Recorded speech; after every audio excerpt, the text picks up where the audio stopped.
Hoje vai ser pregação.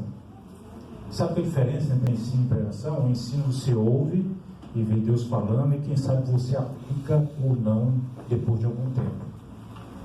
Pregação é a palavra de Deus para você agora, nesse momento. Então, prepare seu coração para as coisas que eu vou contar. Eu vim lá do sertão, mas é do sertão daqui, né? Eu sou natural de São Luís, do Maranhão, mas pernambucano de coração. Eu digo uma coisa para vocês: as primeiras coisas que nós associamos com Deus estão intrinsecamente ligadas à nossa convivência com o nosso pai ou com qualquer pessoa que foi fundamental na nossa formação. Pode ter sido um avô, uma avó, ou, na falta dele, o pai e a mãe. Especialmente o pai biológico, né? Deixe-me contar uma história para vocês. Eu gosto muito de histórias. O filho de 3 anos se aproxima da beira da piscina. O pai que está dentro da piscina o encoraja e diz: vem, meu filho, pule. O menino reluta, não sabe nadar, e finalmente, encorajado, sabe que seu pai o ama, vai e pula. E o pai se afasta com o propósito de ensinar a criança a nadar. Esse é um propósito que o menino desconhecia quando pulou. E o menino afunda, quase se afogando. E a pergunta que fica é: o que é que fica no imaginário dessa criança?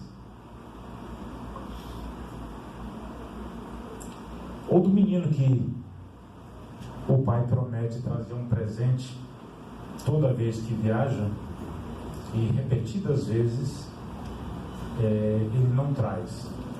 Ele diz que sim, e faz isso várias vezes. A criança associa ao pai a ideia que eu não posso confiar no que ele diz. Ou então chegou algum cobrador, aí o pai chama a criança e diz: vai dizer que eu não estou. E você diz: ó, meu pai mandou dizer que ele não está. Mas a gente não é capaz de raciocinar como a gente faz hoje como adulto. Mas tem uma certa confusão mental da gente como criança quando vivencia uma coisa dessa, umas coisas dessas, né? Essa relação que nosso relacionamento com Deus está profundamente ligado com as experiências com as pessoas definidoras, marcantes de nossa vida, especialmente o pai, pode ter sido a mãe também, né? Pai biológico. E a gente acha de que Deus pode nos decepcionar. Não dá para confiar em Deus, porque a primeira imagem que a gente tem que forma, quem lidou com psicologia sabe que Freud aponta para isso, né? Está ligado com a imagem de pai que a gente tem. E se teve um pai que, por qualquer razão, a gente não podia confiar, a gente aprendeu que não dá para confiar, a gente associa a Deus essa imagem. Não estou falando daquele Deus que a gente confessa nos cultos: ó Deus que habitas em luz inacessível, ó Deus grande Pai, misericórdia. Não é esse Deus das confissões bonitas. Eu estou falando do Deus, aquele que lá no fundo, na última capa do nosso coração, a gente teme. Eu temia. O processo de conversão foi longo e eu temia me converter, porque eu imaginei que se eu me converter, eu conheço Deus. Eu não conhecia não, mas eu pensava que conhecia, né? Eu conheço Deus, sabe o que ele vai fazer? Ele vai me mandar para a Arábia e eu vou morrer decapitado por uma cimitarra.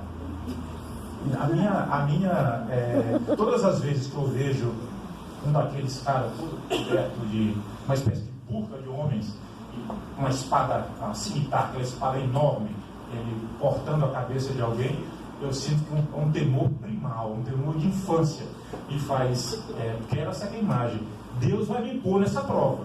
Quer dizer, em outras palavras, não dá para confiar em Deus. Eu não dizia, eu não confessava isso aí, mas lá no fundo, essa era a imagem que eu guardava, né? Essa relação que a gente faz entre o Pai da Terra e o Pai Celeste pode causar um distanciamento, uma desconexão profunda que nos leva a pensar e agir nesse mundo como se estivéssemos sozinhos, mesmo que a gente não esteja. Mas é o sentimento de estar só.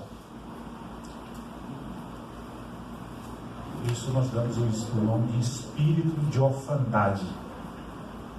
Espírito de orfandade. Ele é causado pelas experiências que tivemos e que o diabo se aproveita.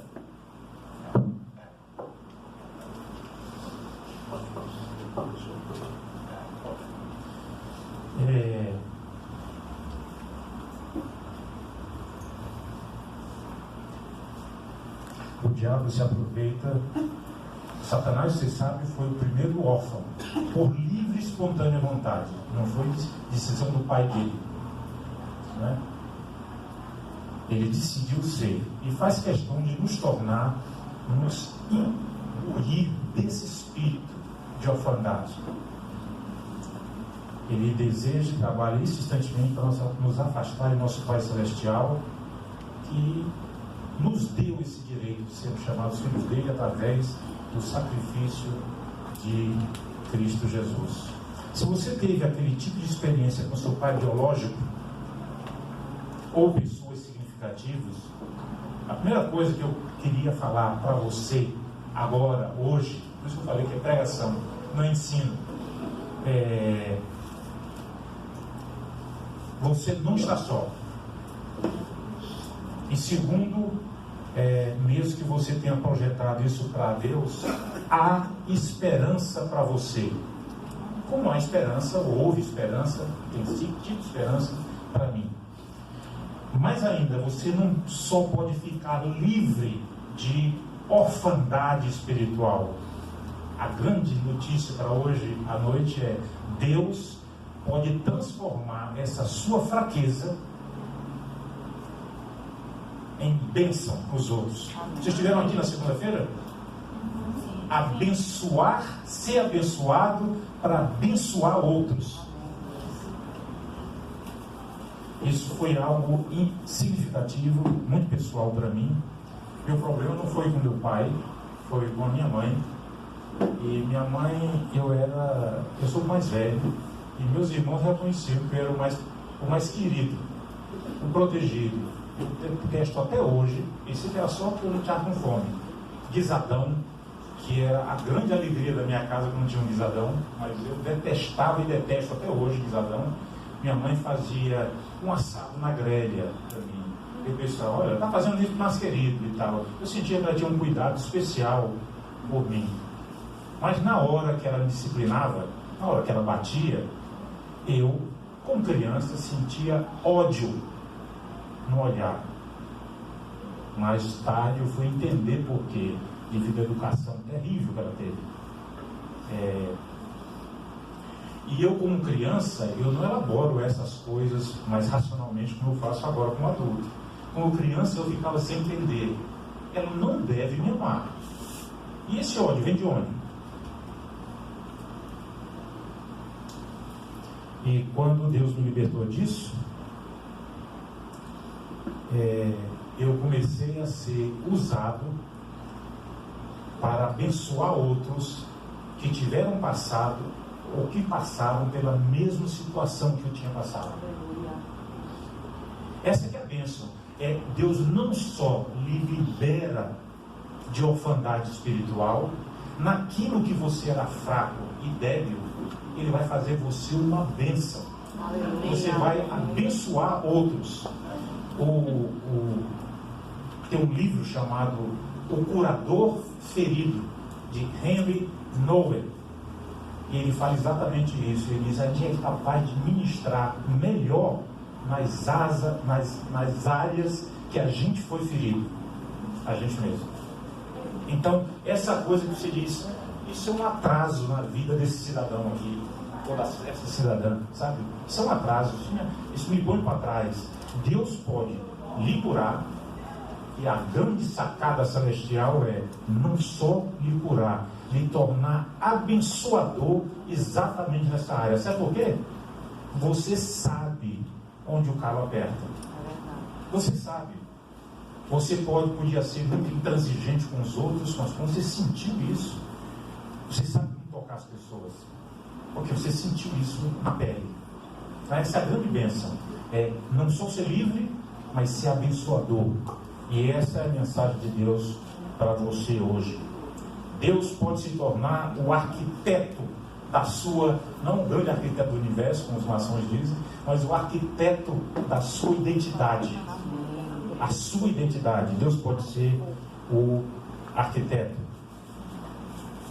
E ao nos dar saúde, Ele nos faz e nos torna em bênção. Podemos ministrar outros naquilo em que nós fomos feridos. Eu quero, e espero que vocês queiram também, que seu coração hoje bata mais forte. Não há nada que fazer senão entregar nosso coração a Deus. Eu vi uma vez um poema que o cara dizia assim: meu coração é um músculo, não é uma catedral. Mas você entende o que esse coração quer dizer, né? O pessoal dizia: eu entrego meu coração a ti. Você não está dizendo entregar esse músculo que é uma bomba, né, que bombeia sangue até que você morra. Ele vai bombear sangue do seu corpo inteiro. Não é esse, é o cardia, é essa disposição interna que nas Escrituras simboliza tudo que a gente é, todo o nosso ser. Deus não nos salva só a alma. Seria interessante assim. Quem quer entregar a sua alma a Jesus, aí ele sai do corpo aquela alma e né? Seria horrível um negócio desse. Deus quer a sua alma, o seu coração, o seu corpo. Ó, sabe quem criou esse seu corpo? Esse meu corpo? Deus. E quando Deus criou, Ele disse: Deus criou o cavalo, Deus criou o gato, Deus criou os animais, as coisas, e disse que era bom. Mas Deus criou o corpo humano. E é a primeira vez que Deus adjetiva em Gênesis. Ele diz: e viu Deus que era muito bom. Se Deus acha isso, quem somos nós para achar diferente? Deus acha muito bom. Quando Paulo estava pregando e ele falou: eu quero falar para vocês de Jesus e Anastácia. Isso era em grego, né? Jesus é Jesus e Anastácia é a ressurreição. Mas Anastácia também é um nome próprio. E aí o pessoal disse: um novo casal de deuses. Aí os gregos gostaram: quanto mais um deus, melhor. Esse casal, vamos ouvir. E quando eles entenderam o que Paulo estava dizendo, não, é Jesus e a ressurreição dos corpos, eles não acreditavam nisso. Aí eles se afastaram. E Paulo diz: se nós não cremos na ressurreição do corpo, vã é a nossa fé. Então isso é uma notícia maravilhosa, sabe? Quem nos criou foi Deus. Nossa alma, intelecto, vontade, nosso espírito e o nosso corpo. Lembra de Jesus? Me toca aqui, Tomé. Toca aqui. Está vendo essa ferida? Se compararmos os nossos problemas emocionais a uma árvore, nós veremos que a orfandade é a raiz dos males emocionais. O tronco dessa árvore seria a rejeição, e os grandes galhos seriam as compensações, tais como codependência, religiosidade. Religiosidade, viu? Religiosidade é uma coisa errada para o cristão. Deus não nos chamou a sermos religiosos, mas a termos uma relação com Ele pessoal. Então, um religioso é o que você faz. Um religioso faz isso externamente. Não é isso que Deus quer com a gente. Ele quer uma relação real, pessoal. Você ser amigo. E dos galhos maiores, daqueles mais grossos, sai aqueles que vão dar as folhas, que seriam as coisas como compulsão, ira, perfeccionismo. Perfeccionista é o cara ou a cara que quer fazer hoje o que seria capaz de fazer daqui a 10 anos. Ou seja, está sempre insatisfeito consigo com o que é capaz de fazer hoje. Então isso é tudo fruto dessa postura. Cada uma dessas compensações serve de válvula de escape. Assim, você preste atenção, se você se sentir órfão ou órfão de Deus, isso não significa que você é. Isso só significa que você tem se sentido assim.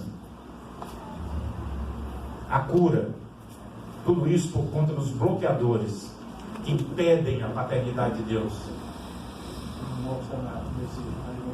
Impede que a seiva do Senhor, do Espírito, flua e suba. Eles são como grandes muros que nos impedem de ver, de enxergar quem Deus é e o que Ele tem para nós. Nós podemos ter tido, né? E podem ser, na nossa história, abusos, traumas, nossas escolhas erradas dos outros que recaíram sobre nós. A gente precisa se recuperar dessas imagens distorcidas de Deus e redescobrir quem é o Deus da Escritura. E esse Deus da Escritura é maravilhoso.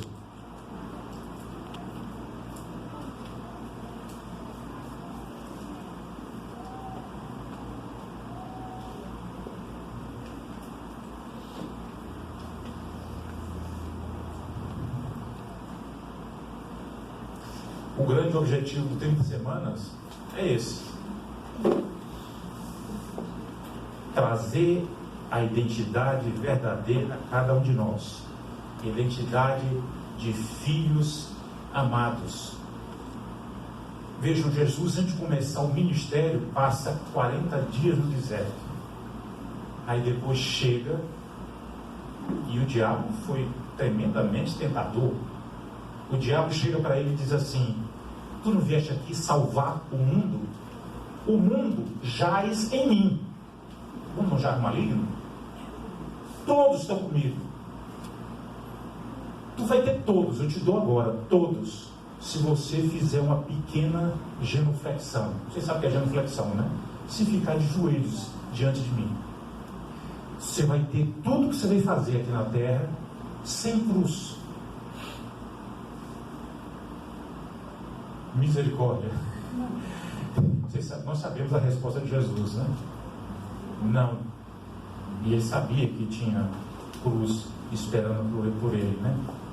A ideia não é nós ficarmos no 30 semanas de redescobrir os traumas do passado, as escolhas erradas, o que ativa a raiz, entender na raiz das coisas e descobrir as lembranças. E que o problema está nessa raiz de orfandade. Voltando ao caso da tentação, Jesus chega depois e vai ser batizado. E João está batizando, e quando ele olha, é uma cena linda, ele diz: vejam, esse é de quem eu estava falando. Que eu não sou digno de desatar as correias da sandália. É esse aí. Aí vem o Espírito sobre ele, e uma voz do céu diz: tu é meu filho, em ti eu tenho tanto prazer. Misericórdia, com uma guaribada dessa, você está pronto para a cruz, não está? O Pai Eterno diz assim: você é meu filho amado, em você eu tenho prazer. Isso foi o 30 semanas de Jesus, viu? E é isso que Deus quer fazer com a gente. Ouvir de Deus: eu te aceito, te amo, e você é filha e filho. Não importa como você tem se sentido devido a possíveis traumas que você teve com seu pai, sua mãe ou pessoas de autoridade na sua infância. Redescubra a paternidade de Deus e se livre dessas imagens distorcidas. 1 João 3:1 diz assim: vejam como é grande o amor que o Pai nos concede, que nós fôssemos chamados filhos de Deus, o que de fato somos. Lembra de Paulo? Paulo não... Você sabe que o nome de Paulo não é nome, é apelido. O nome de Paulo é Shaul, ou em português seria Saulo. Ele se botou o nome de Paulo, porque Paulo quer dizer o menor, porque ele era criminoso, assassino de cristãos, matou Estevão e muitos outros, e ele se achava o menor de todos. E ele, no decorrer da classe, chamando: eu sou Paulo, ou seja, eu sou o menor de todos, está se dirigindo a vocês. Ele dizia: Deus se dignou a ter misericórdia de mim. Esse Deus, eu não preciso ou tenho de servir, eu quero servir.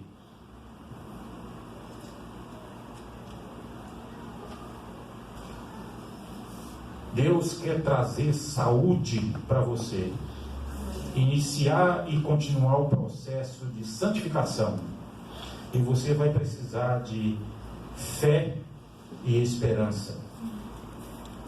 Ter esperança é estar aberto ao novo e acreditar. Jesus está no barco e vem andando sobre as águas, e Pedro está no barco, está andando sobre as águas, né? E Pedro veio, Pedro assim muito, diz: posso ir aí, Senhor? E Jesus diz: vem. Agora, porque Jesus diz vem, Pedro pode. Mas Pedro podia ter dito assim: não, eu creio que se eu botar os dois pés para fora d'água, eu vou flutuar. Mas muito obrigado, eu fico de medo do barco. Fé e esperança é apostar todo. Não é uma fé assim, tipo, você vai assistir um jogo amanhã? Eu creio que sim. Não é esse tipo de fé, não é esse tipo de crer. É onde você aposta toda a sua existência naquela fé, como Pedro fez. Eu vou.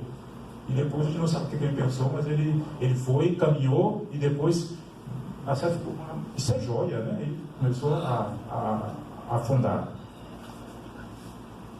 Você tem dificuldade de confiar em Deus? Eu acho que a coisa boa é que aqui no 30 Semanas a gente pode responder honestamente essa pergunta. Porque normalmente eu era pequeno e uma missionária excelente para contar a história falou assim: quem tem certeza da salvação? Eu tinha mais ou menos uns 8 anos, 5. Aí eu disse, eu não tinha. Aí eu disse, eu fui levantar a mão para dizer que não tinha, esperando que ela me orientasse. E ela disse, ela fez a pergunta assim: porque quem não tem, nem cristão é.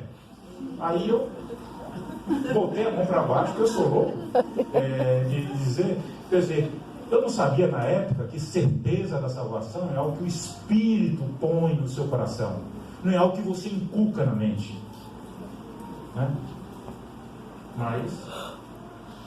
Mas para continuar falando dela, ela era uma excelente contadora de histórias, mas tinha esse: confie no amor de Deus por você. E para que você entenda, eu queria ler esse salmo. Olha que coisa linda é esse salmo. Esse é o Deus das Escrituras. O Senhor é compassivo e misericordioso, muito paciente e cheio de amor. Ele não acusa sem cessar, como às vezes a gente faz com nossos filhos, às vezes a gente faz com nossos amigos, parentes e tal. Ele não acusa, nem fica ressentido. Fiquei magoado com esse negócio, né? Você está olhando para mim agora? Eu não vou te responder. Fiquei magoado com sua desobediência. Isso não é de Deus. Deus é completamente maduro. Ele não fica ressentido para sempre. Não nos trata conforme os nossos pecados, nem nos retribui segundo as nossas iniquidades. Pois como os céus se elevam acima da terra, assim é grande o seu amor para os com que o temem. E como o Oriente está longe do Ocidente, isso é uma jogada poética bonita, porque você sabe, o Oriente o Oriente está aqui e o Ocidente. Se você vai para o Oriente, quando você chega lá, o Oriente dali já está mais, passou adiante. Então, nunca se encontra. Como o Oriente está longe do Ocidente, assim ele afasta para longe de nós as nossas transgressões. Como um pai tem compaixão dos filhos, o Senhor tem compaixão dos que o temem. Ele sabe dos que somos formados. Ele lembra que nós somos pó. Às vezes, a nossa postura diante de Deus vou falar a vocês, eu sou divorciado, vou casar agora, algum de vocês conhece a minha noiva, mas depois de acontecer isso, a convivência, eu ter perdido a convivência dos meus filhos foi algo terrível para mim. Então, eu falei para o meu pastor lá na igreja presbiteriana independente que eu frequentava, falei para o pessoal da BU, onde eu tinha ministério, falei para a ex-esposa e todos eles, falei para o Senhor, falei para meus filhos e de todos eu recebi perdão. Mas eu não me perdoava, não conseguia me perdoar. Eu tinha tido essa caminhada toda com o Senhor. Que cabra safado é esse? Como é que eu cheguei a fazer um negócio desse? E foi um grande passo de restauração plena, o Espírito Santo trabalhar em mim para que, o que você pensa que você é? E para que eu me perdoasse pelo que eu tinha feito. Deus nos amou primeiro, quando a gente nem ainda existia. Deus já nos amava. É muito amor envolvido. Como é que a gente sabe que Deus nos ama? Em que Ele mandou o seu Filho morrer por nós, quando nós éramos amigos dele, não foi? Não, quando nós éramos cabras e cabras, homens e mulheres, safados, inimigos de Deus. Nós sabíamos que Ele nos amou quando Ele teve essa atitude de amor em relação a nós, nessa situação. Nós éramos inimigos dele. Deus amou tanto o mundo que deu o seu Filho unigênito, para que ele crer não pereça. E você precisa crer que Jesus luta por você para essa restauração dessa sua orfandade espiritual. Nós cremos que em Jesus tem tudo. Isso é uma afirmação oba-oba, porque o fato de que o Filho do Senhor, o Filho de Deus Pai, se encarnou, isso muda toda a história da humanidade, completamente toda. Então você tem Jesus, aliás, você não tem Jesus, Ele tem você. Eu decidi me entregar a Jesus. Não, eu decidi aceitar Jesus. Não é você que aceita Ele, é Ele que lhe aceita. E você deve ser extremamente grato por isso. Põe as coisas em ordem, em perspectiva. É Ele que lhe restaura. E você deve ser extremamente grato. E a situação de Filipenses diz, essa foi a situação de Deus, de Jesus Cristo. Embora sendo Deus, Ele não se considerou que o ser igual a Deus era algo a que Ele devia se apegar. Mas se esvaziou e, vindo a ser servo, tornando-se semelhante aos homens, e sendo encontrado em forma humana, humilhou-se a si mesmo. Foi obediente até a morte, e morte de cruz. E a morte de cruz, a morte de cruz, coisa horrível, né? Aqueles outros dois, a direita e a esquerda, morreram de cruz também. Qual foi o grande tchan da morte de Jesus? Não foi morte de cruz. Muitos criminosos morreram na cruz. Tem a ver com o que ele falou quando estava na cruz. Eli, Eli, lama sabachthani, que é aramaico para dizer: meu Deus, por que me desamparaste? Ali, todos os pecados da humanidade antes de Jesus estavam sobre ele. Os pecados da humanidade toda, na época dele, estavam sobre ele, e os nossos também, do futuro, estavam sobre ele. E Deus, Pai, não pode permanecer unido em pecado. Esse porquê, Eli, Eli, meu Deus, por que me desamparaste? É um resultado de que o filho, naquela hora, soube o que é inferno, que é a separação completa de Deus. É nesse sentido que a cruz não é só morrer na cruz, que muitos morreram, é ter aquela experiência de pagar o preço do pecado em nosso lugar. É algo tremendo.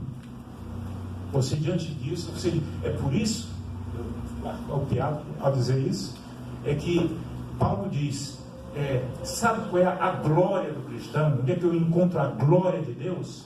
Na cruz. É lá que o amor de Deus se revelou. De maneira tão grande, tão genial, que você olha e fica, eu não mereço esse tipo de coisa. E esse cara, esse Senhor que fez isso, Ele quer não só lhe fazer filho, mas lhe restaurar para fazer uma pessoa sadia. Nós vamos ser completamente sãos na glória, mas Ele quer dar nuances de saúde espiritual e psicológica aqui mesmo. Quer lhe recuperar desse espírito de orfandade.